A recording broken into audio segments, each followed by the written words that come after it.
Irmãos, nós vamos concluir mais um livro, graças a Deus. Hoje nós vamos concluir aí o módulo de liderança cristã com ética e administração, né? Então hoje nós já passamos por algumas aulas, nós estudamos aí a igreja e a sua organização, estudamos também na segunda aula liderança cristã. Na terceira aula nós falamos do líder e o gerenciamento pessoal. Na quarta aula nós falamos do líder e o seu relacionamento com a igreja. E hoje nós vamos concluir com o líder e a ética cristã. E assim fechando mais um módulo de nosso curso aí, a qual nós estamos estudando. Então hoje nós vamos falar da ética cristã. É algo que infelizmente tem fugido do meio dos crentes, não generalizando, mas muita gente hoje não sabe o que é ética, o que é ter ética, o que é se comportar e colocar em prática a ética cristã. Nós vamos aprender o que a ética, para onde ela aponta e o que o obreiro deve fazer ou o crente deve fazer. A ética é um estudo crítico da moralidade, ou seja, ela aponta para as questões do certo e errado. Então é ela que vai definir, aí ela vai direcionar, nos orientar o que é certo e o que é errado. É a análise da natureza, da vida humana, incluindo os formatos, padrões do certo e do errado, pelos quais sua conduta possa ser guiada e dirigida. Ou seja, de acordo com a ética da pessoa, ali vai dizer para onde ela deve e para onde ela vai, para onde vai conduzir ela.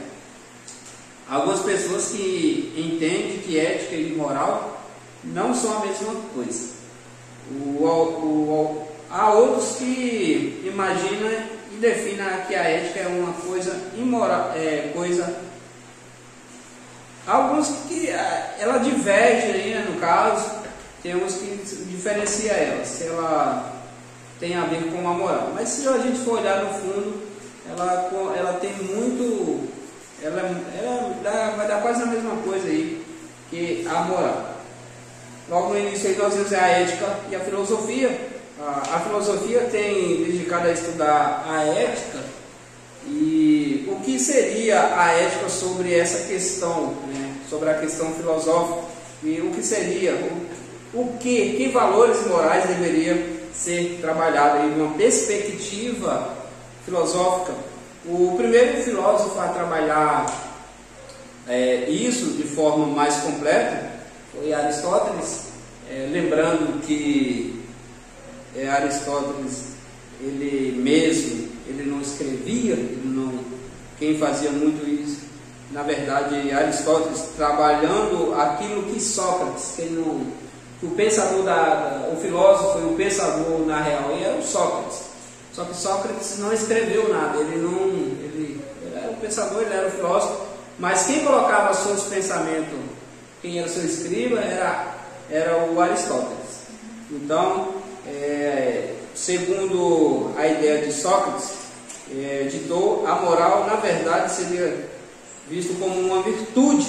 Quais as virtudes morais dos homens? Aquilo que deveria fazer.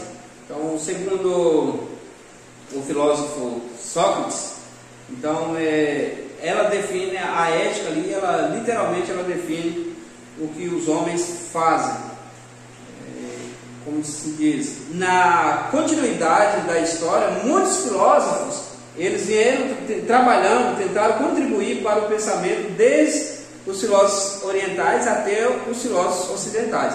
Muito se tem dito, muito estudado, debatido sobre essas questões, o que seria exatamente a ética e o que deveria produzir a ética. Nesse caso que nós estamos falando, a ética é uma criação consciente e reflexiva de um filósofo sobre a moralidade, que é, por sua vez, criação espontânea, inconsciente de um grupo. Basicamente, dentro da filosofia ocidental, 3 grandes pensadores, eles influenciaram, né, no pensamento sobre a ética. Primeiro foi Aristóteles, ele que via a ética. Aqui a gente vai ver aqui 3 pontos de vista na base da filosofia, sobre 3 filósofos aqui, que eles vão ver o que compõe a ética. No caso de Aristóteles, ele via num ponto de vista aqui uma virtude. Você pode ver que quando se trata de uma pessoa, quando vai referir a uma pessoa, fulano foi muito ético quando realizou isso, quando fez isso. Então a ética, quando você fala que fulano foi ético, literalmente você está elogiando. Então Aristóteles ele via isso como uma virtude, o ponto de vista dele era a virtude. Immanuel Kant, que via a ética já num ponto de vista do dever, ou seja, aquilo que era passado para o ser humano, a forma que ele devia viver, ou seja, a ética era meio que uma obrigação, né? Assim, isso é dever de todo cidadão ser ético. Na visão de Kant, aí seria o dever de cada pessoa. John Stuart via, um ponto de vista, a utilidade, ou seja, não basta ser uma virtude, não basta você ter, mas tem que ser utilizada. A ética, ela é para ser usada, na visão aqui de Stuart. Então, Aristóteles via como virtude, Kant via como dever e John Stuart via como uma utilidade, ou seja, ela tinha que ser colocada em prática. Depois da contribuição desses filósofos, o que houve na filosofia antiga mais original foi o pensamento estoico. Seu fundador foi Zenão, o Cícero. Para ele, o homem está sujeito às leis como todas as coisas do universo. Por conseguinte, sua conduta fica muitas vezes à mercê das mesmas leis. No século XIX, a reflexão filosófica criou certos sistemas baseados no evolucionismo. Hoje em dia, a ética se tem, sobretudo, na pesquisa e no estudo dos valores morais. Eles determinam o impulso moral e impedem a ação do indivíduo. Aí nós vamos ver um pouco aí sobre essa questão da ética cristã, que é esse o foco, por isso nós estamos aqui, para colocar isso em prática. Falando de ética cristã, é um assunto muito vasto, é um assunto muito aberto, porque dificilmente você vê as igrejas hoje tratar de ética. E às vezes a liderança ela vai cobrar algo dos liderados que não ensina. Às vezes a mesma pessoa não é ética. Nós vemos tanta falta de ética, às vezes, na postura dentro de uma igreja, na postura no culto de uma igreja, na postura ao falar com outra pessoa. Quer ver? Nós não aplicamos o que deveríamos aplicar para os nossos filhos. Por exemplo, com exceção a Luciano, que os filhos dela já está tudo rapaz já, todos nós temos filho pequeno. Mas se eu perguntar para vocês, quem é que vocês que ensinam o filho de vocês a chegar na igreja, dobrar o joelho e orar, sendo a primeira coisa que faz? Possa ser que alguém ensine, mas são valores, são princípios, são coisas que é para ensinar e não ensina. Eu vejo adolescentes chegando na igreja e já senta, nem dobra aquele joelho velho deles lá, não dobra para falar, nem para disfarçar, não dobra na igreja. Mas quem é que ensina isso? Então, ou seja, se nós não ensinamos as crianças, depois de velho não adianta eu cobrar não, gente. Se eu não ensino os princípios éticos, os valores quando criança, dificilmente vai absorver quando adulto. É claro que tem que ser uma coisa constante. Meu menino ele tem 6 anos, mas eu falo para ele, meu filho, quando a primeira coisa que você faz quando chega na igreja, independente do horário, você dobra o seu joelho e ora. Ora do seu jeito, mas ora. Então, e eu falo, aí ele faz naquele dia, na outra vez que eu chego já não faz, etc. Meu filho, é assim. Mas ele só vai aprender se eu insistir, bater na tecla. Então é nós que devemos aplicar esses valores. Aí depois, quando está adolescente, a gente fica perguntando, meu Deus, o que foi que eu fiz? Onde foi que eu errei? Então a gente ignora. Na realidade, nós ignoramos por ser criança, não é isso? Não tem necessidade. É agora que tem necessidade. O importante é agora. Depois adolescente. É uma fase que eu vou te falar, se a gente pudesse pular ela, a gente pular, porque é uma fase difícil. É uma fase difícil. Ele se torna autossuficiente, acha que sabe de tudo, mas não é generalizando, tá, pessoal? Porque tem adolescentes que são bem doutrinados. A doutrina, as pessoas pecam porque eles pensam que a correção ela é um castigo, é uma coisa ruim. A correção não é algo ruim. Deus nos corrige porque Ele nos ama. Cristo, Ele dá a fórmula como nós devemos tratar os nossos filhos, mas nós não cuidamos da forma que Ele manda. Então, e às vezes a gente quer questionar, Senhor, onde foi que eu errei? O que foi?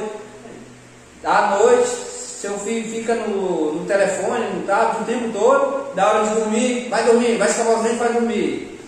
Pronto, vai dormir. Quem é que fala isso? Ei, você já orou? Entende? Então não vai ter prática de orar se você não acordou. Ei, você já orou? Já deu bênção? Já deu bênção ao papai? Como é que fala? Já deu bênção à mamãe? São coisas que parecem retrógrado, parecem coisa do passado, mas são coisas que vão colocar o seu filho como uma pessoa de bem, uma pessoa ética na sociedade. Então são essas coisas que nós devemos aplicar, e é por isso que o investimento maior tem que ser nas crianças. Porque a mente das crianças, elas estão vaga, vazia, não tem nada, então ali você tem que aplicar. Igual o meu filho agora, ele tá numa fase que ele está começando a juntar as palavras.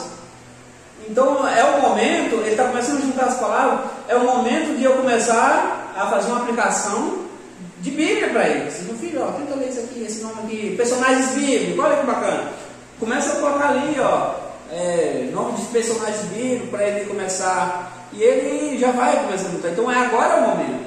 Só que não tem necessidade. Criança, não é assim que nós pensamos? É aí onde nós pecamos. Administração e liderança cristã com ética, a palavra ética vem do grego ethos. A palavra maneiras é usada para denotar conduta ou prática a esse uso. Ou seja, vive de certa maneira, dessa maneira. Corresponde ao significado do termo grego de 2 Coríntios 15, 33. Bons costumes. O que está escrito lá? 15, 33. As más conversações corrompem os bons costumes. Então ela é usada nas maneiras, ou seja, a má forma de vida ela vai corromper. Viu? Tem tudo a ver com o que eu acabei de falar agora. Que se eu não mostro, ainda que se você fizer, ele pode até não fazer, mas é um exemplo. Mas o correto é você mandar fazer ou fazer os dois juntos. Entende? Então é coisas que nós temos que aplicar, porque o momento é agora. Porque depois começa a ficar pré-adolescente, aí já acha que começa a saber das coisas. Aí é a hora que você dá vontade de bater. Mas você sabe o que é mais interessante? Igual meu guri, eu tenho que falar com ele sempre, tenho que falar com ele 2 vezes. Eu estou para perder a paciência com ele. Tudo que eu falo com ele, se eu não falar 2 vezes, ele não vai não. Mas eu sempre aviso ele, assim, meu filho, papai está repetindo mais de uma vez para pedir a mesma coisa a você. Ele só quer que você preste atenção nisso. Então, chega na pré-adolescência, nós queremos castigar. Mas quem é o culpado? Você tem noção? Uma vez eu li uma carta de um camarada que, nos Estados Unidos, lá que tem pena de morte, em alguns estados que tem pena de morte, e eu vi uma carta de um camarada que foi condenado à morte.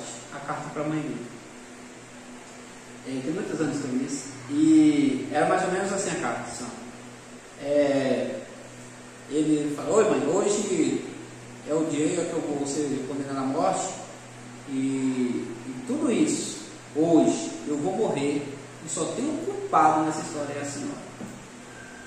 E ele colocou: quando eu cheguei em casa a primeira vez com um brinquedo que não era meu, você não fez eu devolver, você contribuiu para esse momento. Quando eu fiz isso, que você contribuiu. E na carta ele escreveu tudo. E ele falou: hoje eu vou morrer, mas a culpada é a senhora. Ele tinha consciência que a culpa era dela. E ele estava errado? Não está. Aí nós queremos castigar os nossos filhos. Tem momentos que nós queremos castigar nossos filhos. Mas se você for olhar na história, a culpa é sua. A culpa é nossa. É nós que deveríamos ser castigados. Por quê? Porque não ensinou da maneira correta. Às vezes, igual tem vezes que eu aplico ali algumas correções do meu menino, aí quem está em volta no contexto fala: tadinho. Aí é a hora que você fica até irado, tadinho, né? Então, não é, aplica a correção, porque depois, na hora que você vai castigar, a culpa, você está castigando porque você não doutrinou lá atrás, você não corrigiu quando tinha que corrigir. A ética se refere, portanto, à maneira de vida ou conduta de conformidade às Escrituras. A ética cristã pode ser manifesta através do conceito ou julgamento que se faz a respeito de determinados valores, que integram o nosso dia a dia. É sobre esses valores que nós estamos tratando aqui. Então, nós exigimos muito e fazemos pouco. Talvez a criação de vocês foi uma criação mais rígida, uma criação mais arrochada. E às vezes você fica pensando assim, igual a minha criação mesmo, a forma que eu fui criado, meu pai, ele era... A forma que meu pai nos criava, ele era um pouco violento. Não é uma coisa de se fazer, mas a correção ela é necessária. Igual eu já até comentei com vocês, você deve corrigir o seu filho. Nunca com raiva. Você sempre deve tratar seu filho. É lógico. Geralmente você vai aplicar um castigo, é porque te fez uma raiva. Né? Geralmente é porque te fez uma raiva. Só que nunca pode ser aplicado com raiva. Se for preciso, você até espera, mas não castiga com raiva. Porque na raiva ali você peca, porque você acaba aplicando, sendo violento, e isso é pecado. A violência é crime. Trata com amor. Vai corrigir. Tem hora que aquela carinha que eles fazem quando vai ser castigado, aquilo ali arrebenta com você. Mas aí que você não pode se enganar. É aí que tem que ter o amor. Vai falar: ó, filhinho, a mamãe vai fazer isso por causa disso e disso. Mas ali aquela carinha do gato lá, do feto lá, né? É igual quando você fala assim: por que você vai levar uma barata? Aí eu lavo bem assim, ó. Isso aí. Não, mas essa. Eu também pergunto, quando eu vou corrigir o meu guri, eu pergunto: por que você vai ser castigado? Por que você está de castigo? Por causa disso e disso. Aí depois ele tenta ainda barganhar, não na hora que ele está com você não inventa que você está de castigo. Igual eu falo para ele: você não vai fazer isso, por exemplo, você não vai usar tablet. E aí ele: dá para marcar uns minutos que eu não vou no tempo? Aí ele pega lá: vou marcar, sai fora daqui, ninguém vai marcar nada não. E eu vou pensar para ver. Aí vem um monte de barganha, né? Eu vou pensar: talvez eu faça isso, eu faça aquilo. Mas você começou a fazer isso agora? Não. Porque eu lá com 3 anos eu já faz isso. Então, ele já tem tempo já.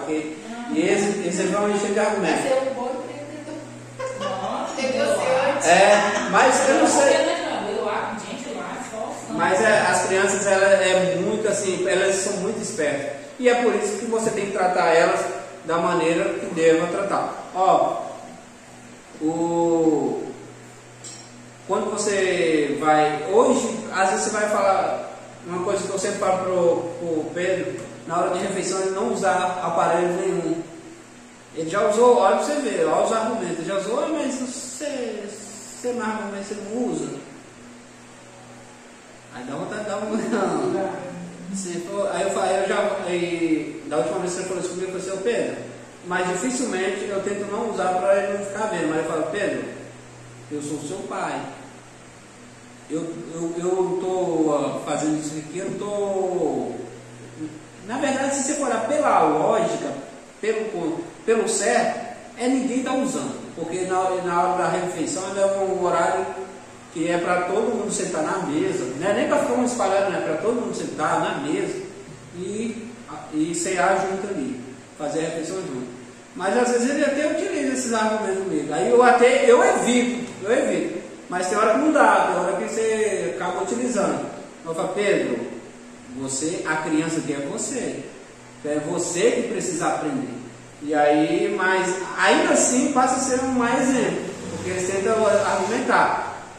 Embora possa ser que não está certo, mas também é errado, se você for olhar, errado também não está, que a barganha dele, a inquietação dele ali, o argumento dele ali, prossegue. Então, mas é aplicar, é ver, e você vai ver no resultado, mas a hora de fazer isso é quando está criança. As relações humanas. A vida em sociedade implica em conviver e interagir com os outros. Isso torna maduras e positivas, resultando em uma interação adequada. Aí tem aí as 5 palavras, segundo uma enciclopédia, as 5 palavras mais importantes. Você fez um ótimo trabalho. Isso nós estamos falando aqui, serve lógico, num contexto aqui de liderança, mas aplica muito bem nos filhos, né? Quer ver, hoje eu falei que o meu menino está começando a juntar as palavras, e aí eu mandei ele soletrar lá a caixa de leite, lá na caixa de leite lá. Ele soletrou, mas eu aplaudi ele, mas você via a alegria no rosto dele, assim, em ver que eu estava parabenizando ele. Eu falei, nossa, que maravilha, Pedro, você está de parabéns, eu falando para ele. E ele ria, ele se acabava de rir. Você via que ele estava emocionado, porque eu elogiei ele. Então, aí tem aqui, ó, as 5 palavras mais importantes. Você fez um ótimo trabalho. Então, isso é importante você aplicar. Para a liderança, para liderar, mas na sua família, para o seu filho. E é por isso que você deve corrigir, ele vai te amar por corrigir ele, e quando você corrige, presta atenção nisso aqui, ó, quando você corrige o seu filho, quando ele faz uma coisa boa que você elogia, o seu elogio vale muito mais do que quem só passa a molha. Presta atenção, se você não viveu isso ainda, presta atenção. Parece que a fala que sai de você ali, o carinho, o afeto que sai de você, vale mais do que quem só trata ali com carinho. É igual quando Eduardo se apanhou porque ela se recusou a cantar o dia inteiro. Isso é típico deles, né? Ela na creche, ela estava assim na creche, ela não ajudava a cantar o dia inteiro. Aí ela chegou em casa e nós fomos nela. Não, vai lá, nas pernas assim, dos braços na dela. Aí pronto, vai lá. Aí agora eu falo assim, vai cantar o dia inteiro. Aí ela cata. Aí eu falo assim, muito obrigada. Aí ela fica assim. É isso mesmo. Quando você agradece, eles ficam felizes. Você entende que eles sabem diferenciar muito bem o que significa um elogio. Por isso que agora de tarde eu elogiei, mas esse menino ficou com a cara assim, ali, todo se achando. Eu falei assim, meu filho, que maravilha, parabéns, você está muito esperto. Parabéns. E aí, sabe o que eu fiz ali? Eu incentivei ele a continuar. Então, isso é muito válido. Tem pessoas também que quer corrigir, não. Aí você acaba atrapalhando tudo. E ele vai te amar, e vai reconhecer que é verdadeiro quando você elogia. Ele vai ver que tem sinceridade. As 4 palavras mais importantes. Qual é a sua opinião? Já que nós estamos aplicando um contexto de filhos, mas no contexto de liderar, você vai fazer algo, nem sempre a sua ideia vai ser a melhor, mas alguém vai sugerir, aí você coloca, qual é a sua opinião? Porque eu já até ensinei aqui para vocês que a crítica ela é até válida, mas quando você aplica, mostra uma solução. Porque, por exemplo, às vezes eu vou chegar aqui e dizer, Luciano, acho que desse jeito não está muito bacana não teria uma outra forma de agir, de fazer? Então, é interessante, eu acho que de uma outra forma ficaria legal, só que eu acho que fica melhor você falar, que tal a gente fizesse dessa forma? Porque ali nesse ponto de vista que você está falando, você está olhando por um todo, assim, eu estou olhando aqui como um todo, se estivesse vendo, eu acho que desse jeito não ficaria legal. Que tal a gente tentar outra maneira? Aí você utiliza. Qual é a sua opinião? O que você acha? O que você acha? Então seriam as 4 palavras mais importantes. As 3 palavras mais importantes, mas podemos verificar. Ou seja, não é que você tem que aceitar a opinião de todo mundo, mas mostra que você tem interesse em fazer valer a palavra daquela pessoa. Podemos verificar. As 2 palavras mais importantes, essa aqui, até eles cobram de nós, né? Por favor. Qual é a palavra que já até fala? Por favor. E a palavra mais importante, obrigado. Gente, eu sou... Nós conversamos sobre comportamentos. Eu sou do tipo sanguíneo. Eu sou daquela pessoa assim que, do momento, bora, se é para fazer, vamos, depois a gente chega em casa e até reflete. Assim, não, mas acho que não era a gente ter topado nisso. Então, e sobre essa questão que é a palavra mais importante, eu gosto de utilizar muito essa palavra. E por favor também. Não importa o cargo, não importa quem a pessoa, se é seu subordinado, se é uma pessoa que está ali para te atender. Mas essa palavra vai significar muito você, hein? Faz isso aqui para mim, por favor. Tem como você fazer isso aqui para mim? E depois disso realizado, obrigado. Gente, isso muda. Tem pessoas que são mal educadas por natureza, que você tem que falar mais firme com ele, mas ainda assim você tem que se manter como um bom líder, como uma pessoa ética, utilizando essas palavras. Então aqui nós encontramos aqui as palavras mais importantes que devemos utilizar no diálogo. Você fez um ótimo trabalho, qual é a sua opinião? Mas podemos verificar, por favor, obrigado.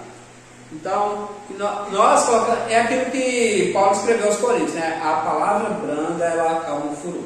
Então, você sabendo conversar, você ganha ali quem está te ouvindo. Diferentes tipos de éticas e seus valores. A ética naturalista, o homem é produto da natureza, ou seja, é produto de um processo evolutivo.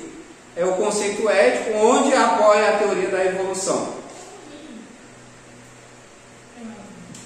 A ética relativista.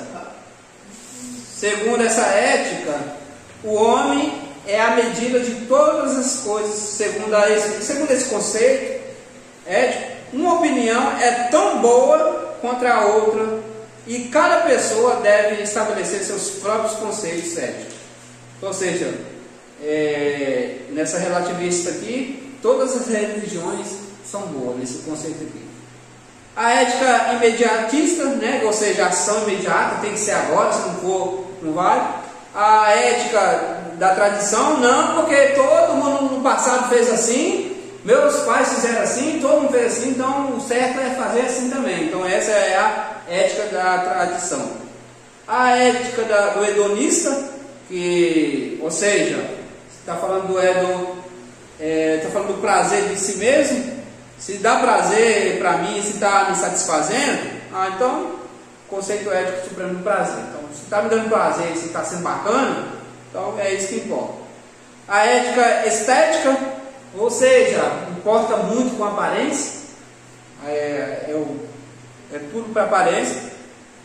E a ética cristã, o homem age de acordo com os princípios da palavra de Deus, é a marca registrada de cada crente.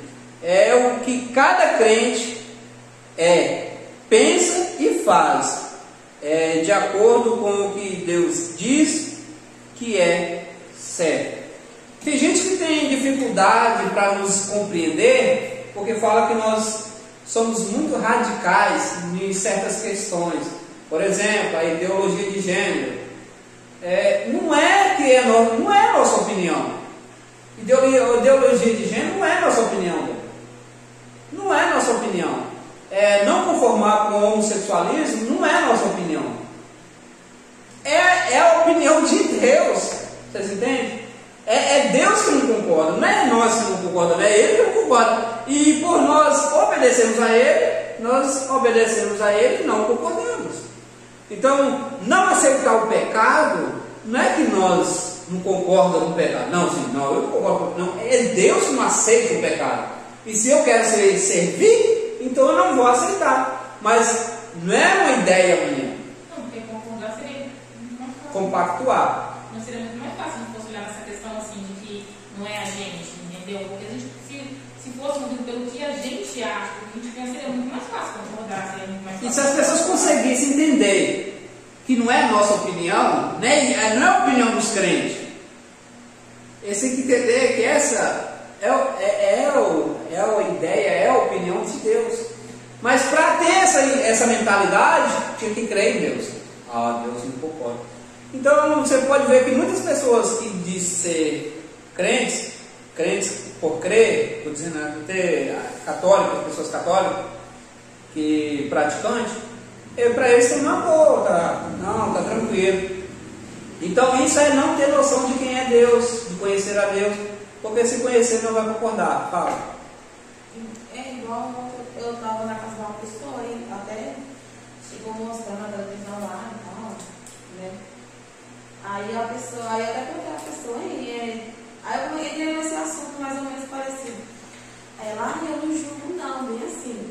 Aí eu respondi para mim assim, tá, igual ela todo domingo tá lá na missa, participa daquela, toda semana tá naquela oração lá que faz. Aí até fiz a pergunta para ela. Eu falei para ela, você participa dessas coisas na igreja, será que o padre lá concorda com esse tipo de coisa?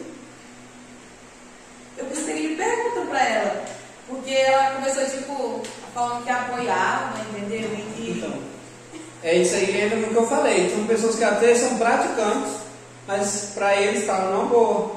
Então, ou seja, nós não devemos concordar. A gente respeita, ou seja, a vida é sua, faça dela o que você bem quiser. Só que não tenta fazer eu aceitar algo que é contra os meus princípios, contra aquilo que eu creio. É somente olhar basicamente como os jogos dos nossos filhos. É igual, se eu amo uma coisa errada, eu amo ela. Só não concordo com o que ela fez. Essa é a questão. Basicamente, eu acho que a gente olha o Evangelho, Deus está falando da mesma forma. Eu te amo, eu cuido de você, eu só não concordo com o que você está fazendo. Por aí. Entendeu? Observações, normas são os princípios e as regras diretas ou conhecimento de ação. Em outras palavras, refere-se à condição do conhecimento verdadeiro e à ação reta. O conhecimento e a moralidade existem antes de qualquer teoria. O papel do pensamento filosófico, no caso, é refletir, perguntar e indagar sobre as condições e o valor lógico de um e de outro tipo de ética. Então isso, o conhecimento e a moralidade, elas existem antes das teorias. Então, a moralidade, ela já existe antes das teorias, das filosofias entrarem e estudar sobre elas.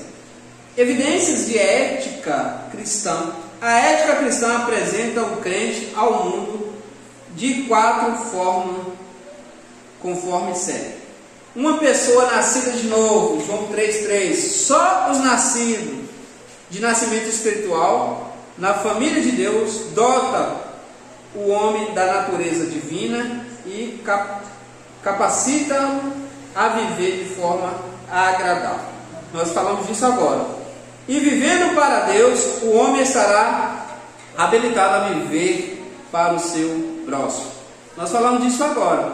Quando a pessoa ela é viva em Deus, ela não aceita e ela sabe que não é dela, ela defende a causa de quem te chamou. São apresento aqui 4 formas de ética. A segunda é o sal da terra. A primeira é o quê? Ela é nascida de novo. A pessoa que decide servir a Deus, ela é nascida de novo. Por que isso, gente? Porque o nascimento de novo significa abandonar as velhas práticas. Eu nasci de novo. Evangelho é isso, nascer de novo. Quando você vê uma pessoa que está na igreja, mas continua com as práticas mudando, então ela não nasceu de novo. Evangelho é renúncia. Então essa é a primeira evidência da ética na vida de um crente. A segunda é sal da terra. Sal tem a propriedade de conservar. Você sabe disso, né? Que antigamente, eles, quando não tinha geladeira, como é que eles conservavam? Você é açougueiro, você sabe. Como é que conservava a carne? No sal. Enche aquilo de sal ali, ó. Não tem bicho que encosta. Não perde a carne. Ela vai secar ali, tem que dar depois para comer até crua de seca que ela fica ali. Mas não. Porque o sal faz? Ele tira aquela salmoura todinha, vai sugando a água todinha da carne. Ela vai secando ali. Então é por isso que a famosa carne 2 horas tem um tempo, né? Porque se passar já não fica mais suculenta, fica uma carne seca, parece até que eu entendo, né? Mas é ela que é do açougue. Mas aí se você não tirar no prazo, é por quê? Porque ela vai secar. Então o sal, ele tem a finalidade de conservar, equilibrar e dar sabor. Presta atenção nisso aqui. Quem está comendo, na hora que você está comendo ali, aquela comida gostosa, topzera, quem é que vê o sal ali? Mas você sabe que ele está ali. Você tem certeza que ele está ali. Então, olha que forte isso, olha que lindo isso. Então você é para dar resultado, mas não precisa se aparecer. Você tem que estar ali, você tem que saber que você está ali. Porque uma comida sem sal, você sabe que está sem sal. Uma comida salgada demais, você, eita, sabor. Só assim para notar, na falta ou no exagero. Mas quando está tudo tranquilinho, ninguém comenta no sal. Está ali, nossa. Na verdade, é o que dá o sabor e o equilíbrio. Só que quando a gente elogia, né? Nossa, que comida gostosa. Ninguém fala isso. Vocês entendem? Ó, ninguém fala. Ó, porque é ele que, gente, tem comida que é maravilhosa. E assim, é top demais, mas se faltar sal não presta. Então quem faz a diferença é o sal. Mas ninguém fala assim, que medida de sal que você usou aqui, hein, menina? Essa medida de sal aqui foi top. Quem fala isso? Assim é crente. Você tem que dar resultado, mas não precisa tentar se aparecer. Porque quem aparece é Deus na nossa vida. Bom, imagina que você vai comer. Você tem 1 quilo de carne e você vai colocar 100 gramas aqui, né, de sal. O que vai acontecer? Você não aguenta comer a carne. Então tem que ser uma coisinha bem suave, bem tranquila. Porque ele está ali, mas ninguém vê. Mas o resultado está acontecendo. Então a primeira coisa é nascida de novo. Segunda, sal da terra, ainda sobre o sal. Mateus capítulo 5, 3, 12. Para ter eficácia, o cristão precisa conservar sua semelhança com Cristo, assim como o sal deve preservar sua salinidade. Se o cristão for assimilado pelos não cristãos, deixando-se contaminar pelas impurezas do mundo, perderão a sua capacidade de influenciar. Então, ou seja, a gente sabe que ele está ali, mas ele não é aparecido, ele não é amostrado. O sal ele não é exibido. Luz do mundo, existe o sal da terra, existe aí nascido de novo, sal da terra e luz do mundo. A luz brilha e se opõe às trevas. É exatamente isso o que Deus quer que o cristão faça. Trevas. A Bíblia relata que tanto as trevas como a luz, para Deus não faz diferença nenhuma. A visão de Deus nas trevas e na luz é na mesma. É igual o tempo para Deus. Então não faz diferença. Então o crente ele tem que ser diferente. Por quê? No escuro não tem diferença. No escuro todo mundo é da mesma cor. Todo mundo, se tiver um sujo e um limpo ali, não dá para diferenciar. Se tiver a pessoa todo mal vestido, todo rasgado, tiver um todo vestido arrumadinho, não tem diferença. Tanto faz, porque está no escuro. E por isso que a importância de nós sermos luz. A palavra de Deus relata que, Mateus capítulo 5 também, que ninguém coloca uma lamparina, acende uma lâmpada e coloca ela debaixo da cama. A lâmpada geralmente ela vai ficar na parte mais alta para iluminar e ela vai destacar. Uma cidade edificada sobre o monte é difícil, é impossível não perceber, aquela cidade lá no monte.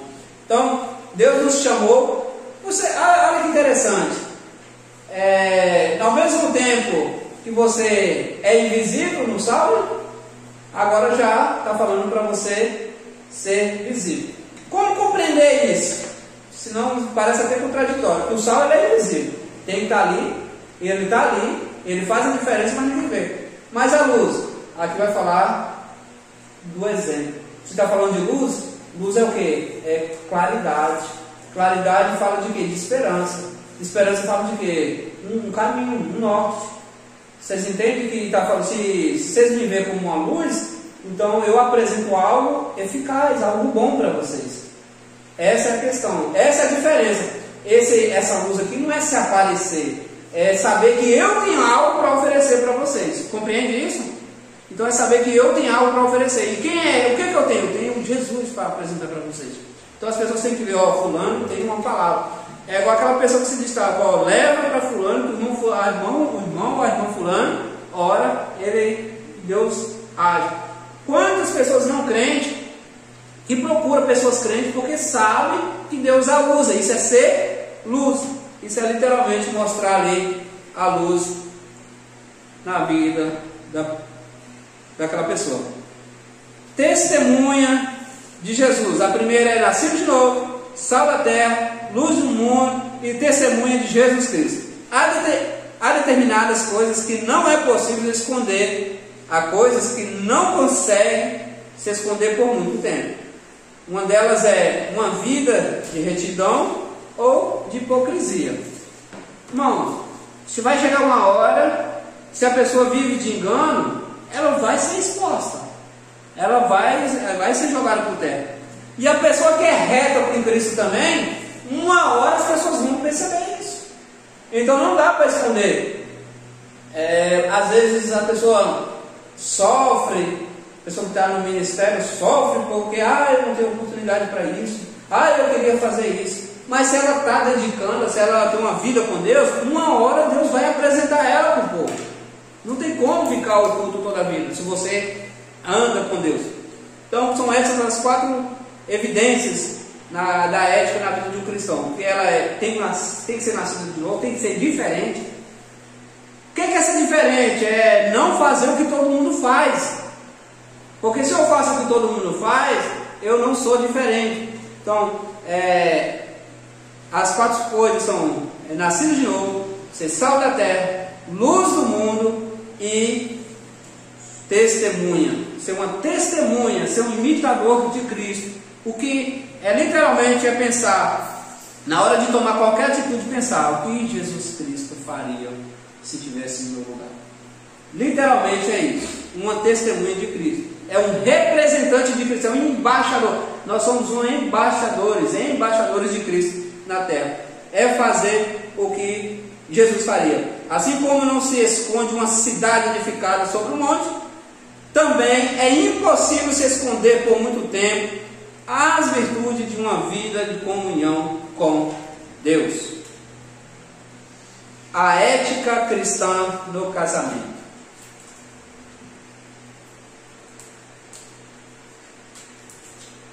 E disse o Senhor Deus: não é bom que o homem esteja só, far-lhe-ei uma adjuntora que esteja como diante dele. Se você olhar direitinho essa colocação dessa palavra diante aqui, vai falar até na frente, mas é para andar do lado. A ética cristã no casamento. Irmãos, o maior erro no casamento, nós já falamos isso muito em família cristã, quem está no início, o maior erro no casamento é a pessoa achar que casando vai ser feliz. Geralmente esse é o propósito. Só que só vai dar certo isso quando você procurar fazer seu cônjuge feliz. Se você trabalha para fazer alguém feliz, você vai ter um casamento abençoado. O casamento é uma instituição divina, constituída no princípio antes da formação da sociedade humana. O Criador fez o homem e dele tirou a mulher e ordenou o casamento, condição indispensável para perpetuar a raça humana. Então, o casamento, tem pessoas que vivem hoje de maneiras toda tortuosa, toda atribulada, e quando Deus construiu o casamento, aí Adão ele vai dizer: e deixará o homem, deixar pai e mãe, deixar a mulher pai e mãe, e apegar-se-á, o homem ele vai sair de sua casa e vai falar assim, ó, e deixará pai e mãe e apegar-se-á a sua mulher. Quando Adão falou isso, Adão não estava falando para ele não, ele estava ditando uma profecia, porque Adão não tinha pai e nem mãe. Quando ele falou que o homem deixa pai e mãe apegar-se a sua mulher, eu já ensinei sobre isso, que esse deixar é geográfico, é literalmente, é sair, não é abandonar, mas é deixar e apegar-se a sua mulher. Então Adão não estava falando para ele estava profetizando. Por quê? Porque ele não tinha, igual aquela frase do caminhão, feliz foi Adão, que não tinha sogra nem caminhão, aquelas frases de lameiro de caminhão. Então era uma profecia que ele estava deixando para nossos dias. Não sei se você já viu, tem até um... E é interessante focar nisso aqui, que o homem deixa pai e mãe e apegar-se a sua mulher. E fica muito claro isso, que a gente está no contexto que tem que explicar até isso. Deixar pai e mãe, o homem deixa o pai e mãe e apegar-se a sua mulher. Tem até um graça aí de eles fizeram até um meme lá sobre na ideia do homossexualismo, aplicando sobre a criação do Gênesis no Apocalipse, que é dessa forma, que tinha Adão e Ivo, e aí os dois se casou, aí passou uns dias, morreu, acabou, cessou a história. Por quê? Ou seja, duas pessoas do mesmo sexo não pode procriar. E outra coisa também, duas pessoas do mesmo sexo não é um casal, são pares. O casal é um homem e mulher. Pessoas do mesmo sexo são parceiros. Por isso que é até estranho quando o outro fica chamando o outro de parceiro. Mas não tem nada a ver, é só amizade. Eu sou meu parceiro. Aí, mas são pares, não se trata de casal. Deus implantou no homem os desejos e afetos que se estenderam a todas as criaturas humanas. Fez o casamento uma influência nobilitante que poderosamente contribuiu para o desenvolvimento de uma existência completa no homem e na mulher. Deus declarou que não era bom que o homem estivesse só e preparou-lhe uma disjuntora, ou seja, uma igual a ele. As mulheres se enchem de razão e falam que o homem é o esboço, é o rascunho. Essa hora que fala. Depois você corta a parte que eu vou falar, tá? Não corta nada não. É o Johnny que falou, tá, irmãos? Eu não gosto muito desse versículo não, porque certa vez, na época quando eu fui para a Bahia, fiquei um ano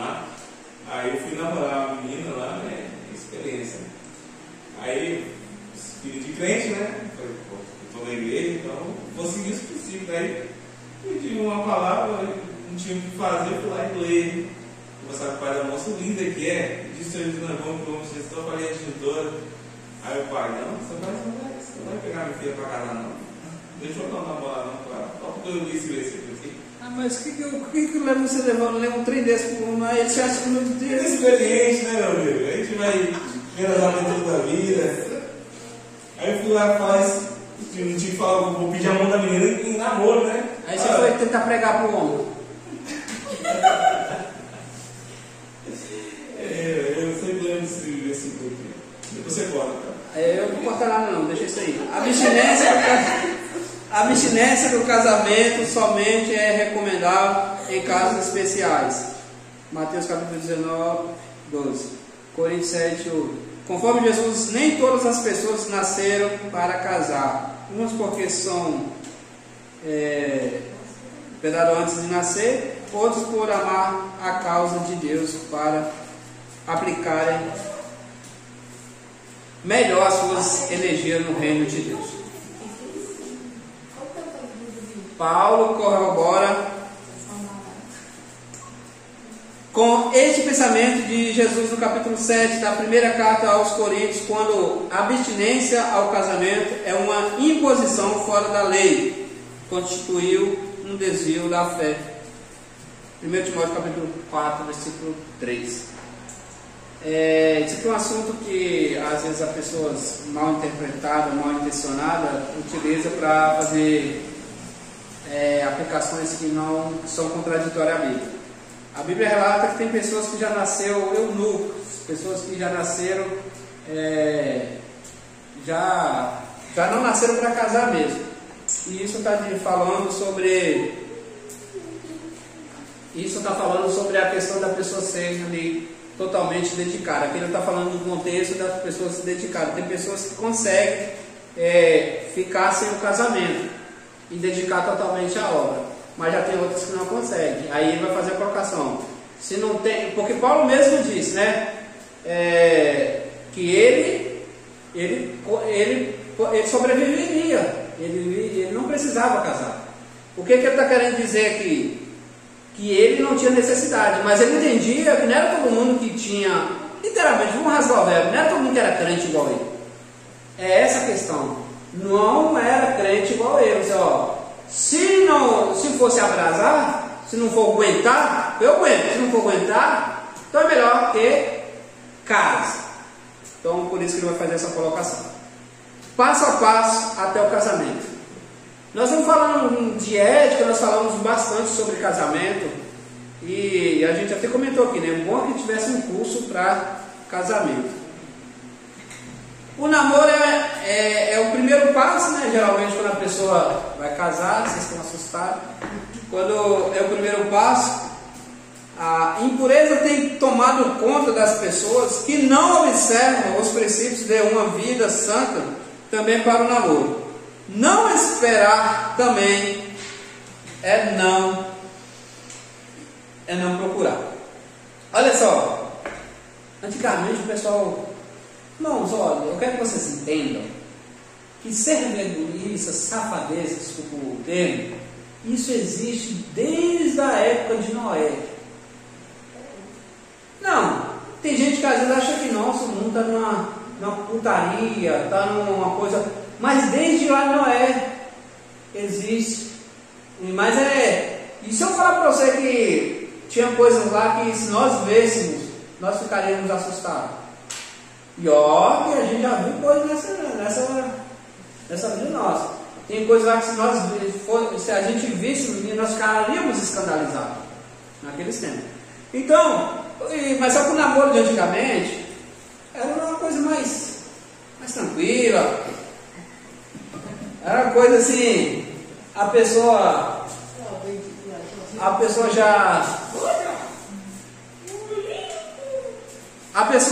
sentava, acho que o namoro do Luciano até foi quase assim, sentava lá, conversava, era. Sentava, conversava, tem uns namoros que o pai até sentava no meio, né? Não. Tem uns que o pai até sentava no meio, aquela coisa. Tem pessoas que pensam que que o casamento ele só acontece ali no momento ali da cerimônia, que está naquele momento. Mas será que você sabia que pela Bíblia, ou a partir do momento que a pessoa está noiva ali, ela já é considerada casada? Quando você é prometido, porque na lei, se um homem fosse pego tendo relação com a mulher e ela não fosse comprometida, ele tinha que casar com ela e ficar de novo, tranquilo. Mas se ela fosse noiva, ele era morto, ou e ela também, pelo fato de ter tido relação com a mulher prometida. Então, pela lógica, já era a prometida, já é casada. O que vocês aprendem com isso? Que a igreja já é casada com Jesus. Ela sendo noiva, ela já é casada com Jesus. Então qualquer tipo de adoração, idolatria, já é digno de morte, de prostituição. É uma prostituição, é traição. Então, evita isso. Então no namoro ali, já tem que estar vivendo como se fosse casado. Antes de começar a namorar, deve examinar, Mateus capítulo 5, 27. Antes de começar a namorar, deve-se buscar primeiro lugar a orientação divina, deve-se dialogar com os pais acerca das qualidades morais e virtudes da outra parte, como também dos seus ancestrais. Gente, agora para vocês não tem jeito mais não, vocês já casaram, mas o melhor jeito de conhecer uma pessoa para casar é a forma que ele trata os pais. É só avaliar isso aí. A forma que ele trata os pais, ela trata os pais, é a forma que ele vai te tratar. E tem essa, tá? Se for aquela pessoa que bate nos pais, pai, que nem aquele pastor, né? Aquele pastor engraçado lá, que ele gosta de contar os casos, que diz que uma vez uma menina falou que queria casar, pastor, eu quero casar, e eu achei uma pessoa que eu gostei, é a pessoa que eu quero. E o pastor sabia que essa pessoa tinha um histórico violento, gostava de bater nos pais, e aí ele falou assim para ela: é mesmo, minha filha, casa logo, pode parar de bater nos pais dele. Tem que arrumar outra pessoa para bater, porque chega dele bater nos pais dele. E irmãos, é a realidade, é a forma que trata, que vai tratar, então não tem jeito. E outra coisa também que a gente percebe é o quê? Que a gente vê aqui nesse estudo, e a gente observa a sociedade hoje, é tudo uma ação, claro que é uma ação maligna, sempre tem uma ação maligna por trás das coisas. Sempre tem que levar a culpa, né? E assim, a corrupção da sociedade. Porque quanto mais o homem se afasta de Deus, esses valores vão se perdendo. Hoje se você vai conversar com os jovens, a maioria deles, eles vão falar que quer terminar a faculdade, que quer fazer não sei o quê, que quer não sei o quê. Lá com os 40 anos, não sei, lá com tantos anos, aí eu penso uma família. Só que, por quê? Porque eles não observam o mundo. Então, se você não tiver uma base, você não instruir seu filho, por quê? Porque também hoje, para essa sociedade, a juventude, é normal você ter relação sexual com o seu namorado. Então, por que ele vai querer casar? É igual você não faz, eu tenho leite de graça, porque eu vou pagar para ele. Né? É o ditado que as pessoas usam. Então, mas só que a gente vê o quê? Que é uma ação maligna na mente da sociedade para poder não formar a família. Para mostrar que é tudo assim, normal, né? É por aí.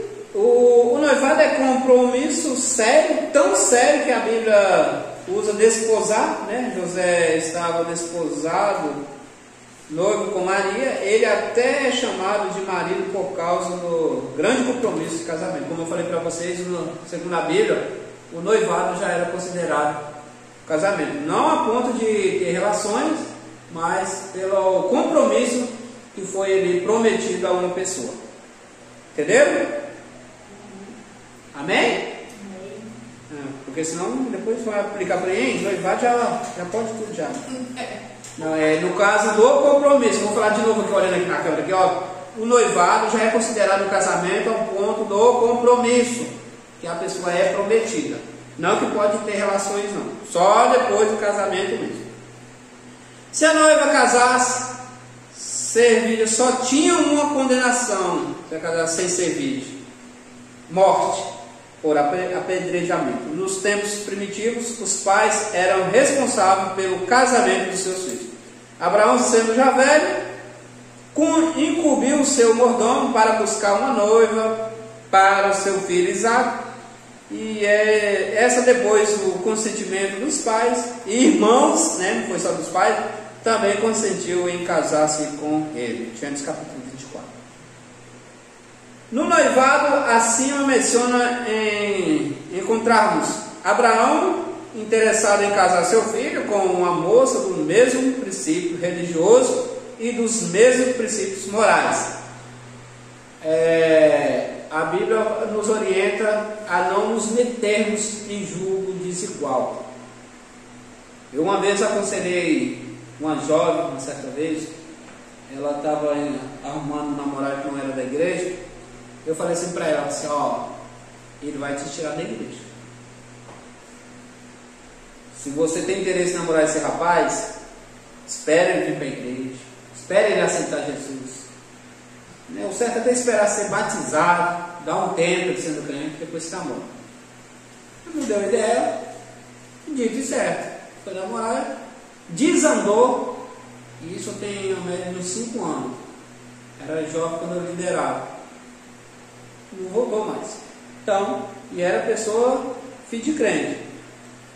O mordomo dependeu de Deus para encontrar a noiva.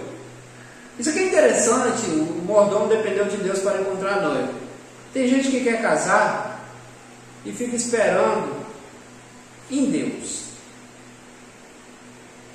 É bacana isso, né? Deus fala, Deus mostra. Eu estou querendo casar, eu vou ficar esperando em Deus. Mas eu não vou me cuidar, não vou atrás de uma namorada, não faço nada. Eu vou ficar aqui esperando em Deus. Não é assim também não, tá, gente? É igual serviço. Eu quero um serviço, mas não coloco currículo em lugar nenhum. Vou esperar alguém. Deus vai mandar o anjo levar o meu número de telefone lá naquela empresa que eu quero muito trabalhar, e eles vão me ligar, porque vocês vão ver que é uma obra de Deus. Foi na faculdade no estudo. Então, gente, o mordomo dependeu de Deus para encontrar a noiva de fulano, porque ele não era para ele, mas ele fez um voto com Deus. Aqui tira água aqui para esse tanto de camelo aqui, tem jeito não, essa é de mesmo. Os pais consentiram que ela se casasse com Isaque porque sentiram que aquilo provinha de Deus, ou seja, era do mesmo povo. Rebeca aceitou o noivado de sua livre escolha. Se todo noivo buscasse o mesmo conhecer em pormenores, ou seja, no mínimo detalhes, se ele fosse conhecer a pessoa que ele quer casar, se ele fosse... Olha só, por isso que ensina os filhos de vocês a ser dizimista. Gente, ó, presta atenção nisso aqui é muito forte isso aqui. Se você ensinar seu filho a ser dizimista, se você ensinar ele a ser dizimista, ele não vai ser avarento. E se ele não é um avarento, ele vai ser um ótimo pai de família, ela vai ser uma ótima dona de casa, se você ensinar. Mas como que eu vou ensinar sendo que eu mesmo não dizia? A fala até resolve alguma coisa, mas o exemplo arrasta a multidão. O exemplo fala. Então eu sempre vou sugerir, isso aqui é eu que estou falando, eu que estou sugerindo. Se você for falar para jovem, pode utilizar isso aqui. Mas é sério, a gente não pode ser hipócrita nem demagogo de aplicar algo que nós não vivemos, né? Porque isso é pecado. É igual aquela situação lá daquele povo que estava, aqueles escribas lá, aqueles fariseus. Jesus orientou, vocês fazem o que eles falam, mas não fazem o que eles fazem não. Você pode até aplicar para jovens. Quer procurar alguém de Deus para você casar? Procura ver se trata bem os pais, procura ver se é dizimista, procura ver se obedece à liderança da igreja. Gente, se achar uma pessoa que faz isso, já marca logo, fala assim, fica de olho naquele ali, ele faz tudo isso aí. Mas também você tem que entender que vocês têm que estar em comum acordo. Porque às vezes a pessoa quer casar. Aí o sonho da pessoa é fazer a faculdade e se tornar um empresário. Já a outra pessoa é casar, se preparar para ir fazer missões. Aí tipo assim, aí vai ficar um empresário e ele viajando, fazer missões. Será que dá certo isso? Será que dá? A empresária que toma conta das igrejas e o irmão viajando, todo mundo pregar. Tem que ser em comum acordo. Tem que ser algo que fecha junto, porque senão desanda também. Igual eu vi um casal, 2 jovens de uma igreja, um deles daqui e outro deles lá. Aí eles estão namorando. Só que assim, eu conheço a família dele, conheço ele, ele é tão duro pra caramba. Isso aí eu vou cortar, o Jânio. Isso aqui eu vou cortar. Não, vou deixar, é bom que dá espectáculo. Ele é tão duro pra caramba, entendeu? Essa parte eu pedi, pode continuar. Tão duro mesmo, entendeu? E assim, a garota, ela vai se arrumar, ela vai ficar. E homem com duro, geralmente, eles não entendem essa questão, né? Aí eu olhei assim, eu tô namorando com fulano, eu pra cara dele assim, e assim, e agora? Fala com ela. Né? Porque.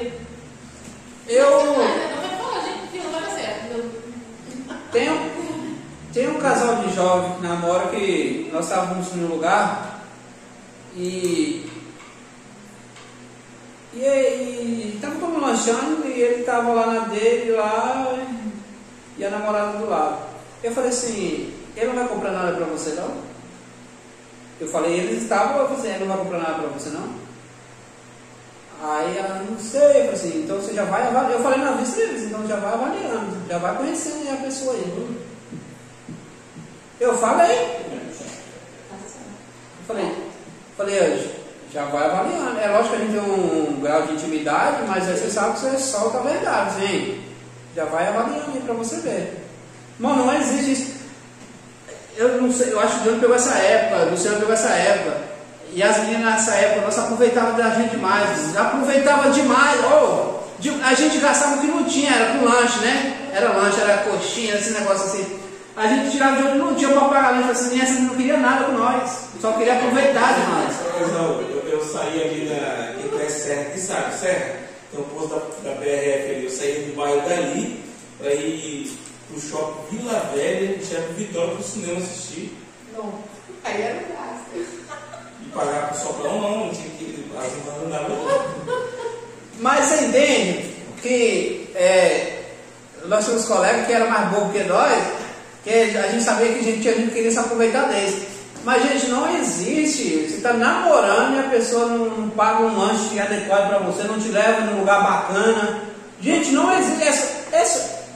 É fácil de ver. É igual essa política de agora, tá fácil de escolher, mas é porque a pessoa quer problema na vida, entende? Vou encerrar o comentário aqui, mas não é difícil. Não é difícil de ver, entender? Então aí você já avalia. Se a pessoa irmãos, eu não digo a pessoa assim, ela tem que ser, eu sou solteiro, trabalhando para ter isso e isso. Mas tem pessoas que passam até necessidade com um objetivo. Isso também não é bacana não, você tem que ser, tem que viver. Porque o amanhã não pertence. Aí acabou, eu consigo lá o valor de uma casa que eu queria. Ah não, agora já vou começar a minha casa. Aí no dia de começar a casa, morre. E o dinheiro está do lado. Nossa, agora eu joguei pesado. Mas é uma realidade. É uma realidade. Então, ou seja, viva, trabalha pensando no futuro, mas viva. Escolhe um dia, até porque isso é saudável. Um dia é para me sair, é para me sair com a namorada, é para me sair com o esposo, com a esposa, é para gente fazer isso. Isso tem que virar uma rotina. Essa saída com a família ela tem que existir. Esse dia é para nós fazer isso, é para nós lanchar. Não, esse dia é para a gente fazer isso. Então tem que existir esse dia. Então não é difícil, só você avaliar o que vai acontecendo. No noivado, acima menciona o que encontramos aqui, o casamento propriamente dito. Na monogamia é implícita na história de Adão e Eva, visto que Deus criou apenas uma esposa para Adão. A monogamia Monogamia é o ideal divino. O Criador instituiu o matrimônio com a união do homem e da mulher. Do homem e da mulher. Gênesis capítulo 2, versículo 18. Mateus capítulo 19, 5. 1 Coríntios capítulo 6 e 16. O casamento estabelece relações permanentes. O Criador indicou a permanência dessas relações, fazendo com que os afetos entre marido e mulher cresçam na proporção dos anos que passam, processo natural em condições normais.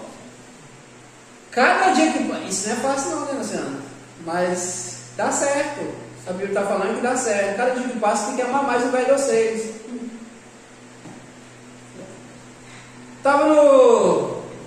Eu estava no trabalho uma vez, e aí teve um camarada que ele casou, e aí ele sofre de calvície, né? Estava perdendo o cabelo, ele falou que ele queria colocar o cabelo. Aí um colega meu que é casado, pegou e falou assim, para que se preocupar com isso agora? Você já casou, já tem filho? Eu virei para ele assim e falei, mas a mulher dele não é obrigada a viver com ele todo esculhambado não, velho. Ninguém merece viver com... Gente, tem pessoas que mudavam por vir por causa disso. Casei já falei. É por isso que os casamentos desfazem. Mas também tem que ficar cuidado com aqueles assexuados, né? Ou aqueles que... Não é a palavra, não seria essa. Aquelas pessoas também que é muito vaidosas, tem que ficar meio cismado, essa pessoa com muita vaidade. Tem que começar a repreender. Mas aqui também eu entendo essa parte aqui, não, como a questão do conhecimento. Porque a cada tempo que você está casado, vai passando os anos, você vai tendo um conhecimento melhor da pessoa. Literalmente. Se a pessoa, você vê que a pessoa está meio tristinha, você já sabe. Está postando uma coisa. Você tem que estar vendo, você consegue entender o seu cônjuge só de você olhar para ele, você consegue entender que aconteceu alguma coisa e tal. Então isso aí já vai nesse processo aí também. E essa questão que você vê também que vocês dependem um do outro, é quando um está fora, que às vezes você vai estar ali em casa sozinho, aí dá aquela solidão terrível. Ih, rapaz, fez falta o trem. Aí vocês veem que faz falta. É ruim ficar só. O Micael ficou internado uma semana, mas uma semana fora de casa. Meu Deus do céu, meu bem, dá certo? Não, isso é falta. A casa ficou organizada, tudo certinho, não teve barulho. Tá ficando assim. Então, e isso é uma demonstração de afeto, de carinho, a necessidade que um tem do outro. Isso é bom, porque você sabe que a gente faz só. E é por isso que é uma frase muito bem colocada, que às vezes valoriza depois que perde, porque você vai ver a falta, o vazio que vai fazer. Então por isso que a gente tem que saber. E também eu acho assim, que as pessoas também têm que, às vezes relaxa, no sentido assim, casou, você não precisa de fazer um elogio, você não precisa de fazer uma declaração, falar que fazer um implante de cabeça se precisar, né? Mandar uma mensagem no celular, isso aí tudo, a mulher, né? E Autoestima. até o homem gosta, né? Porque Gosta. você está casado, você não vai receber uma mensagem de carinho do seu esposo? Exato. A próxima turma desse curso de teologia, nesse livro aqui, Família Cristã, eu te aconselho você fazer um mês com o marido e a esposa do lado. É interessante. É bacana, essa lição aqui. Esse livro aqui tem muita lição nele aqui que eu quero aplicar para obreiros, literalmente. Esse livro aqui. Já até conversei com o pastor já para a gente estar aplicando, porque são assuntos para a gente estar colocando em pauta. E essa questão aqui, olha isso aqui, irmãos, é tão pesado às vezes sair o eu te amo da boca do cônjuge, é assim, parece que está te arrancando um pedaço de você. Você sabia que isso é agradável para a pessoa? E você sabe quanto que isso é agradável para quem está ouvindo ali? A minha esposa pensa até que eu estou de sacanagem, mas de vez em quando eu estou ouvindo para ela, porque eu te amo, ela. Tá. Mas é Ela fala assim, mas gosta. Então, mas você entende? É lógico. É isso que você tem que colocar do nada, dizer, eu te amo. Não esquece disso não. E aí, finge de não entendi, de que não está nem aí, mas a gente sabe que no fundo isso tem um significado. Você quer ver coisa terrível? pessoa está lá no trabalho, porque senão chega um buquê de flores ali para você se sente a garota mais especial do planeta. Lá no trabalho, pessoal, nossa, que coisa. Aí todo mundo fica aí, você fica com as bochechas rosa, tudo, ai, é nada não sei. Gente, são coisas assim. Vocês entendem que não é difícil a gente viver bem? Sim. Dias difíceis vão ter. E sobre o que a Luciana falou, a questão da experiência, com o tempo, você vai ver, a parte de comprar flores aqui, eu tinha que ter falado quando o rapaz estava aqui, né? Porque uma esposa está lá no trabalho, chama um buquê de flores, assim, isso muda o dia delas. Só que a colocação da Luciana na questão da convivência, é que vocês veem que tinha coisas que em outros tempos você ia expressar. Isso aqui não tem necessidade de expressar. Igual lá em casa, quando chega, todo mundo chega assim, a menos do Pedro. Ele chega aí já joga o sapato lá assim mesmo, ninguém pega e põe no lugar. Isso me dá uma fadiga de vez na entrada jogada assim. Aí me dá uma fadiga disso aí, só que eu sei que não resolve. Aí se eu quero que mude, eu vou lá, pego e levo. E tipo assim, mas é coisa que você vai conviver uma vez assim, isso aqui não adianta falar. Isso aqui, por exemplo, uma coisa que a minha esposa faz. Eu também faço várias coisas que ela não gosta, mas não é uma coisa que ela faz que eu detesto. Enquanto tiver copo no armário, ela vai pegando. Ah, vou beber uma água nesse copo aqui. Aí já tem outro aqui, eu vou pegar um outro aqui e vou beber, vou deixar. Se eu estiver bebendo água, se eu peguei um copo aqui, na próxima vez que eu for beber água, eu vou pegar aquele de novo. Mas minha querida esposa amada, ela a maioria das vezes é o contrário. então, Será que é ela mesmo? minha esposa, o copo que ela tiver, ela vai perto. Assim, esse aqui tá mais. Ela só não utiliza, eu gosto de copo de plástico. Agora foi na casa de vocês, não dá nada de copo de plástico, não. Que ela Eu gosto de copo de plástico. Eu uso copo de plástico em bastante coisa. Ela da infância, da escolinha. Eu acho que é ver aqueles coloridos lá, né? Hein? Mas eu gosto muito do copo de plástico. Eu não gosto não. Ela prefere que você dá nela, serve ela nisso aqui do que o copo de plástico. Ainda mais daqueles copos de requeijão. Aí ela. Eu gosto de copo de plástico. Então, mas eu faço mais coisas também que eu não gosto. Mas são coisas assim que você vai vendo, né, que não tem necessidade. Sobre arrumar, a pessoa tiver condições, se ela tem um sonho, igual eu falei desse menino aí, que tinha vontade de. Isso é autoestima. Não tem coisa melhor do que você estar bem consigo mesmo. Quando você está. Então, colocar silicone, fazer livro tudo certo? Se você. Dinheiro. Essa é a questão, velho. Então, a gente não vai pro inferno por causa disso. Não, mas você não está desfazendo algo que Deus, né? Vaidade, E vaidade. desfazendo algo o quê? Não, Se é uma coisa que a pessoa não tem, como é que vai estar desfazendo? Por exemplo, a pessoa que quer colocar. Silicone. Por falta. Vamos dizer que a pessoa saiu desprovida de nádegas. E aí?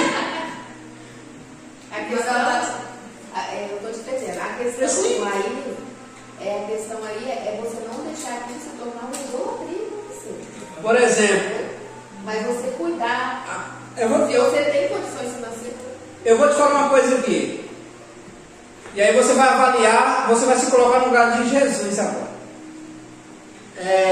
Você, por exemplo, você tem um sonho de dar recalchutada e tal. Isso você faz isso porque você quer agradar o seu marido. O que você acha que Jesus vai achar disso? Mas tem que ser um pouco marido. Você sabe o que vai acontecer. Meu filho, se é para melhoria do casamento. Tudo é claro. Não, Não, parece não. Foi até você falar isso aí porque a gente reflete. Sim. Mas se é para melhoria, lembrando que ali você corre risco, essas coisinhas, você tem que gosto da graça. tem que ficar esperto com essas coisas, mas não tem problema você. A gente está falando de autoestima. Se você, aí que tá, a colocação de você não é muito bacana. E eu vou usar se não é vaidade, e se é autoestima. Então, assim, primeiramente da mulher, depois do marido, assim, porque quando a gente resolve tirar ou colocar alguma coisa, É porque não tá mais ficando mais feliz, né? Que mulher infeliz fica feliz? Faz uma feliz. É boa essa frase, autentica ela, patentia essa frase aí. Quem é que tá infeliz e faz feliz? Não foi. Mas a questão,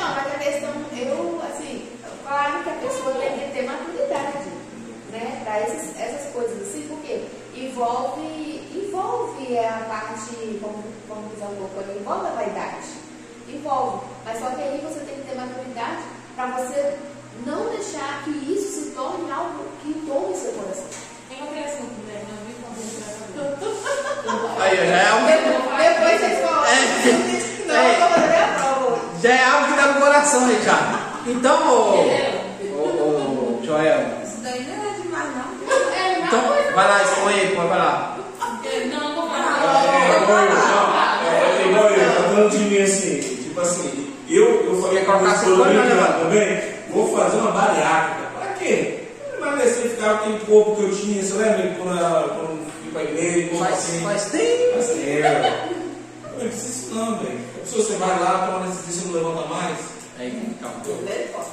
Então, ou seja, há casos e casos. Sim. É igual a gente está falando. Se for sobre a autoestima de agradar o seu esposo, debaixo da graça, debaixo da ordem de Deus, tudo bem. Agora, se você vai fazer, já que eu vou ficar mais bonito, vou ficar mais gostoso, vou ficar mais atraente, aí já está saindo os princípios. A primeira parte lá que ele falou lá, sobre a questão lá, a primeira parte que ele falou lá sobre a questão de tem risco, você tem que avaliar, tem riscos, tem pessoa que vai para fazer essas coisas e morre. Não, mas a minha vontade é só tirar a papada também. Não tem, gente, não tem problema. Isso é. Até porque também vocês não tem nem jeito mais para vocês. Vocês é na questão de. Na questão. Vocês não esperam terminar. Na questão de. Deixa eu concluir. Não tem nem jeito para vocês mais. Vocês eram o marido de vocês e acabou. É disso que eu tô falando. Tá vendo como é que vocês é terrível? Vocês eram o marido. Então tudo que vocês fizerem é para ele. Se fizer com má intenção, vocês já sabem vai para o inferno. Então acabou. E outra coisa também. Luciano, vou repetir. Eu entendi. Vocês não tem jeito mais, você já é prometido já. E outra coisa também é o quê? Eu me livro. No caso da gente que é casado, o marido também, como o Jorge falou, em relação da bariátrica, o que acontece? Tem que ter como um acordo. Se você quer, seu marido fala, eu não quero, você faz, acabou. Se fizer, você vai trazer. Se não tiver de acordo e tiver o que o Johnny falou, algo rascar. muito Mas vai assistir o carro. Oi? Tentar conhecer. Em o seu. É? Não tem problema se você conseguir. Mas eu gosto de você do jeito que é. Então, mas assim, mas eu tenho certeza, assim, eu vou falar do ponto de vista. É que nós somos assim, é lógico que você está procurando uma melhoria, eu tenho certeza que também ele vai gostar. Porém, toda vez ele está sendo romântico com você, ele está querendo, não precisa, meu amor, não precisa. Mas você sabe, se você sente que você precisa, você, é uma vontade que eu tenho. Então, não tem, conversando, é comum um acordo. E, porque ele está fazendo o papel dele, de te aceitar do jeito que você é e acabou. Bom, mas. É conversando, vai, mas não tem pecado nisso. Mas lembrando assim, você tem que avaliar, tem risco, então sabe forte desses negócios. Se for, tem coisa também que tem risco. Se a pessoa vai lá, dá uma recalchutada, é coisa simples. Mas não pode colocar o templo em risco. Amém? Esse assunto rendeu. Os laços da família não podem ser dissolvidos por nenhum ato legítimo da sociedade. Só a morte. Por isso que eu falei para vocês não tem jeito mais. Só o que separa vocês é a morte. Eu vou ficar enfatizando isso aqui até o final da aula. E o adultério. Os pode dissolver. O culpado era punido com a morte. Deuteronômio capítulo 22 e Levítico 20. Não tendes lido que o Criador desde o princípio fez homem e mulher e serão dois numa só carne? É por isso que se tivesse, Deus criou o casal e deu nome ao sexo, casamento, ou seja, sexo só é para casados. O matrimônio não é elemento acidental, mas essencial na criação, a ponto de que o próprio homem não é completo, capaz de refletir e mostrar o seu autor, sem que ocorra entre um homem e uma mulher. Gênesis capítulo 2, 26. Enquanto não está formado o casal humano, Deus não está contente com sua obra. Olha que forte isso, Gênesis capítulo 2, 18. Então, Deus fez tudo perfeito, depois o homem só falou, opa, isso não é bom. E aí, criou um probleminha para ele. Que é um problema que nós não vencemos.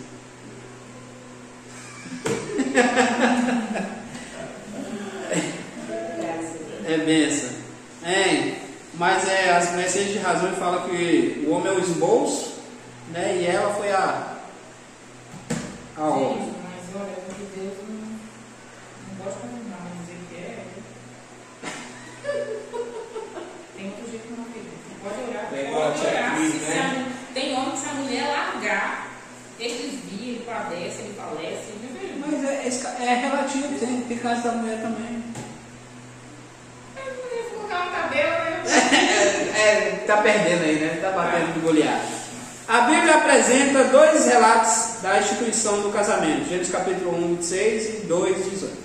Muito diferente em sua forma e não obstante unânime em afirmar que Deus quis o matrimônio e o tornou possível e dele fez uma bênção. 2. Que o homem e a mulher são feitos um para o outro.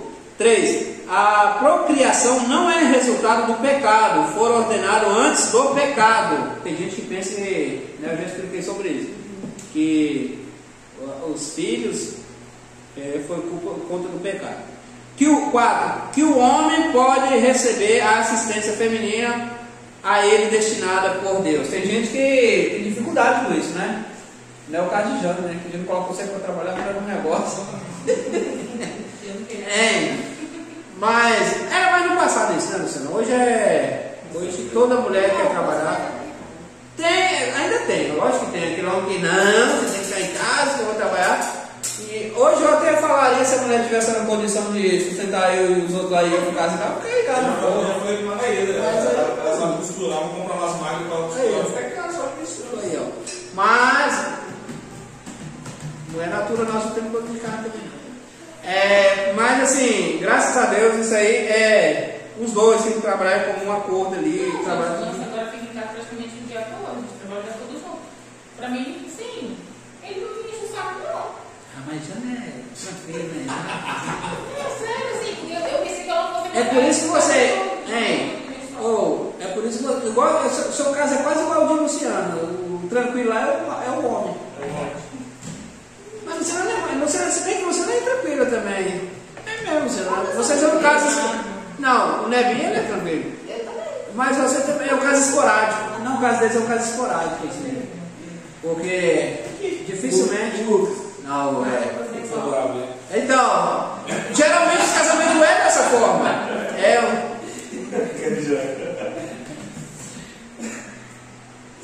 Vamos parar de falar desse assunto. Vamos lá. O comportamento de um filho de Deus. Um filho de Deus deve perdoar, porque o perdão ele vence o mal. Porque às vezes a gente olha assim, quanto eu devo perdoar? Isso é uma citação judaica lá, que eles vão falar 70 vezes 7, que, ou seja, quantas vezes? Vai depender quantas vezes. O perdoar é baseado nisso aqui, ó, irmãos, ó. Perdoar é baseado na quantidade de vezes que você pede perdão. O quanto que você pede Deus para te perdoar é a quantidade que você deve perdoar. O quanto que Deus te perdoa dela. Então, é desse tanto que você tem que perdoar os outros. Ser misericordioso, o comportamento do Filho de Deus. Misericordioso, justo, né, saber tratar todos igualmente. Ser fiel, cumprir com o contrato da palavra por qualquer preço. Paciente, essa parte mais difícil, mas dá para viver ela também. Esperar em paz, abundante. Ser benigno, desejar sempre o bem aos outros. Ser perseverante é começar e acabar um trabalho, mesmo com dificuldades também, chegar no céu.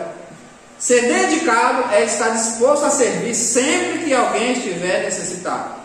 Um filho de Deus não deve ser injusto, Gênesis 19. Ter amor ao dinheiro, Mateus 26, 15. Vou focar nisso aqui. O dinheiro é um excelente servo e um péssimo senhor. Então, não pode ser avarento, né? Amor ao dinheiro é avareza, literalmente é servir a mamon. A Bíblia dá até um nome para vocês verem o quanto que ele é perigoso, se ele não for bem usado, mas o dinheiro é bênção. Tem gente que até fala que o dinheiro é a raiz de todo mal. Isso é mentira. O amor ao dinheiro que é a raiz de todo mal. Mateus capítulo 26. Ser invejoso, Gênesis capítulo 4, não deve ser. Não deve ser um sabe-tudo.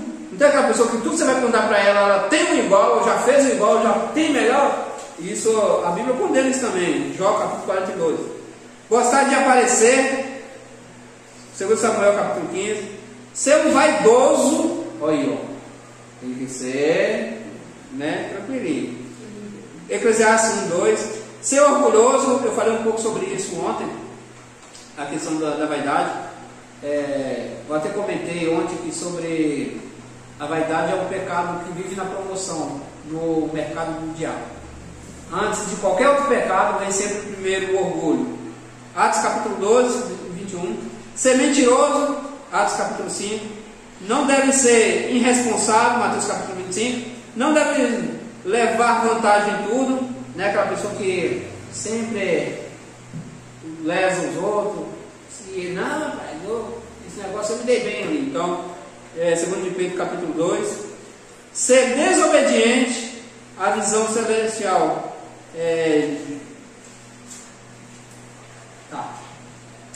Princípios básicos do Código de Ética Pastoral. O pastor deve estar consciente de que seu ministério é uma vocação divina e que alcançou não por seus próprios méritos, mas através da convicção da sua chamada por Deus.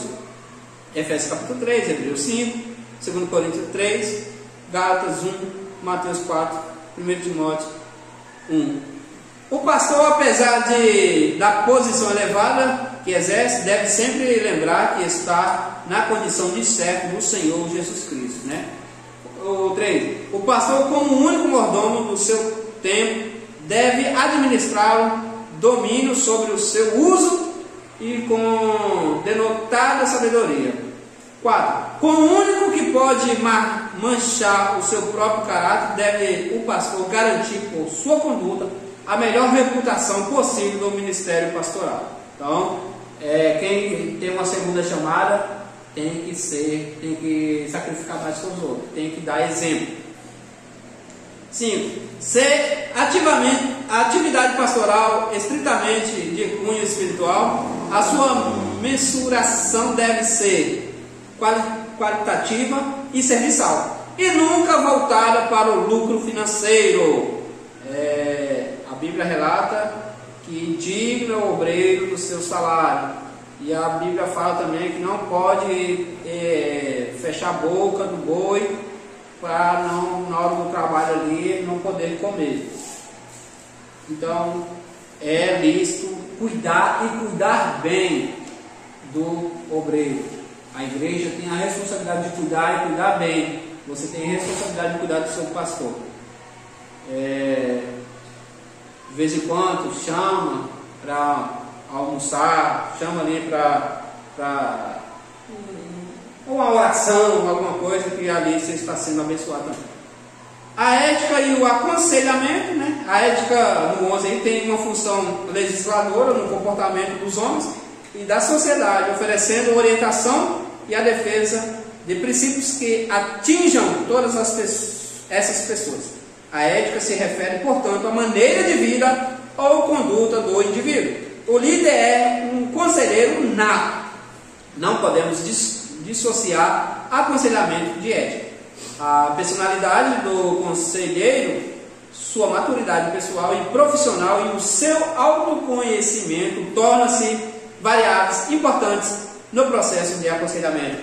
Paulo escreve, né, aos obreiros que tenha domínio sobre a palavra, que tenha conhecimento. Então a pessoa, um líder, ele não pode ser neófito, não pode ser novo na fé. Tem que ser uma pessoa experiente, uma pessoa que tem algo para aplicar. Guardar sigilo de conteúdos falados, isso aqui é importante. Tem muitas pessoas hoje que não se confessam, não se abrem para o seu pastor, porque o pastor, ele, às vezes, não consegue segurar. Às vezes fala para uma pessoa, essa pessoa acaba, às vezes vai fazer um ensinamento e acaba expondo a pessoa, isso fecha, afasta as ovelhas do aconselhamento, do diálogo. Tem situações que não pode ser falado nem para a esposa, porque às vezes acaba dificultando. Quer ver uma coisa que o obreiro tem que estar ciente?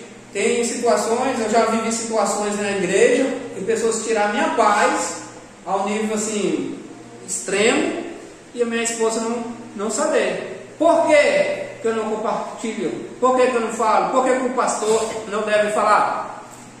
Porque aquilo vai se resolver. E quando se resolver, vai ficar tudo bem. Mas se a esposa sabe, mesmo que já aceitou, mas na mente dela vai ficar o quê? Fulano não presta, fulano fez isso e isso com meu marido. É assim ou não é? Então tem coisas que não devem ser contadas, tem coisas que eu não compartilho, porque eu sei que vai resolver. E eu sei que mesmo resolvida, a mulher não engole. Vai com não, vai trazer aqui. Você pode até trazer, mas ela trata com diferença. Gente, é inevitável isso. A mulher quando toma ranço de alguém, é complicado. Essa questão do guardar sigilo, já teve muitos casos históricos, sim, até mesmo de quem, igual, uma coisa que o pastor sempre pede muito, igual, dependendo, se você está fazendo uma reunião, até reunião de obreiros, tem certas coisas que é para ser tratado entre os obreiros. Não é pra ser. Mas só que tem obreiros que chegam para a esposa e conta tudo. Eu já vi casos. Entendeu? O pastor já contou assim, questão de ensinamento. Então, assim, nesse sentido de guardar sigilo aqui, é uma forma geral, né? Então, até mesmo na parte da mulher. Se sua esposa vai contar uma coisa com uma irmã da igreja que ela confia, a irmã tem que ter a ética de guardar. E até então, nessa questão aí da pessoa ter sigilo, do contato, tem coisa que é tratada que não é para sair. É por isso que a reunião é com obreiros. Então, tem coisa que você vê que não tem necessidade de guardar, mas tem coisa ali que não é para ser falado.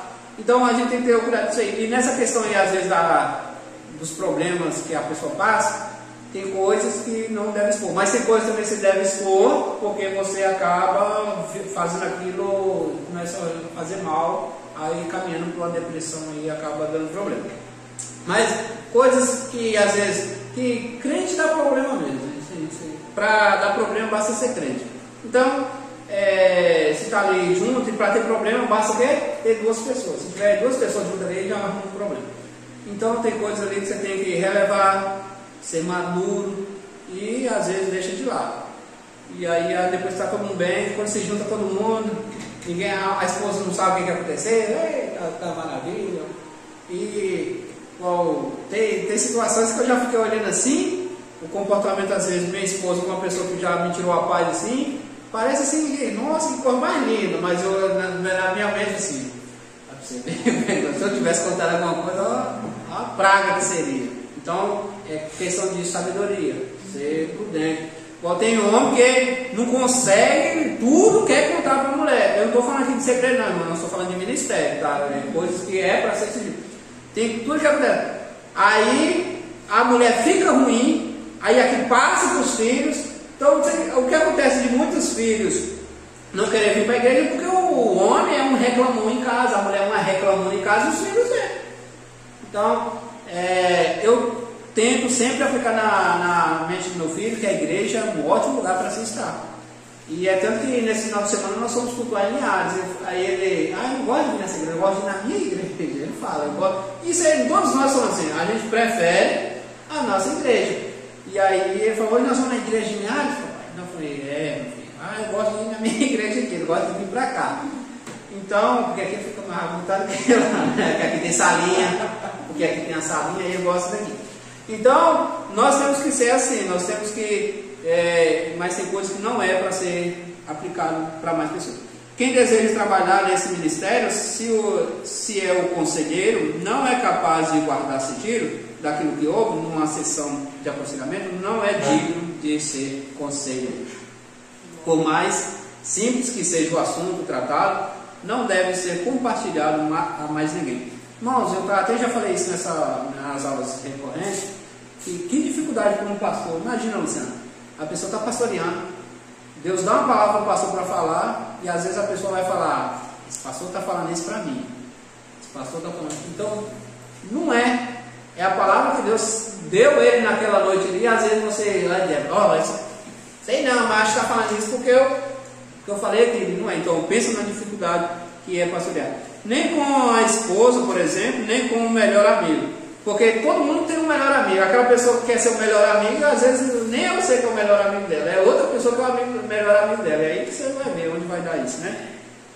Que você vê o nível, muito menos ser usado como exemplo numa pregação no culto. Essa colocação que eu não concordo muito não, tem que você entender ela. Nem colocado como exemplo numa pregação. Você não deve expor, mas tem coisa que você deve usar de exemplo sim. Porque não precisa você dar nome aos bois. É um dia que não está, não precisa você falar nome de ninguém, mas falar, por exemplo, uma pessoa faz isso aqui, dá de exemplo, você fala, maneira não tem. O negócio é, se a pessoa está ali, evita, mas se for o caso de melhoria,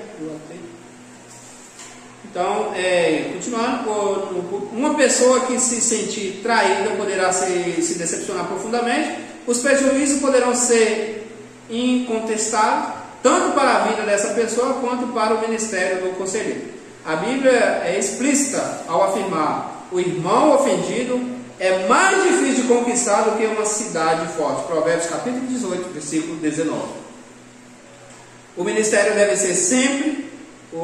deve sempre estar disposto a assumir a tarefa plena para a qual Deus o chamou.